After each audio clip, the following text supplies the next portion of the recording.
Παράταξη, η Νέα Δημοκρατία, ποτέ δεν ητάται. Γιατί υπήρξε πάντοτε ο στυλοβάτης της πατρίδας. Ως εκ τούτου, το μόνο που έχω να πω στον κάθε νεοδημοκράτη και την κάθε νεοδημοκράτησα είναι μόνο ένα πράγμα. Ψηλά το κεφάλι, ψηλά το κεφάλι. Ότι τα μεγάλα γυρίσματα της ιστορίας δεν έρχονται ποτέ από μόνα τους. Τα φέρνουν ορκισμένοι άνθρωποι μέσα από ορκισμένους αγώνες. Θα το αλλάξουν το σύστημα αυτό οι κολλασμένοι και όχι οι βολεμένοι. Κατέθεσα λοιπόν σήμερα στην Οργανωτική Επιτροπή την υποψηφιότητά μου για πρόεδρος της Νέας Δημοκρατίας.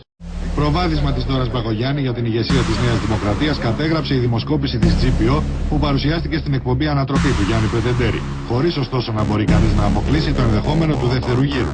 Στο ερώτημα ποιον θεωρείται καταλληλότερο για πρόεδρο του κόμματος, το 41,3% των ψηφοφόρων της Νέας Δημοκρατίας απαντά η Ντόρα Μπακογιάννη, το 28,2% τον Αντώνη Σαμαρά.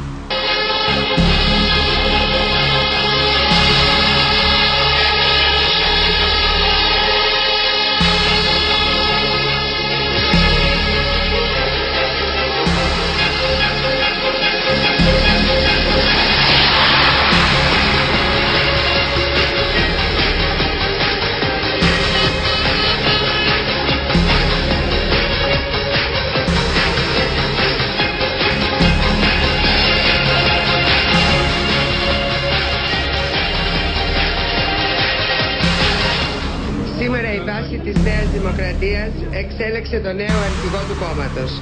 Η απόφαση είναι απολύτως σεβαστή. Με εντολή των ψηφοφόρων της Νέας Δημοκρατίας αναλαμβάνω την τιμή και την ευθύνη να οδηγήσω την παράταξη σε νέους αγώνες για την πρόοδο του ελληνικού λαού και κυρίως για το δικαίωμα της ελπίδας στα νέα παιδιά του τόπου μας.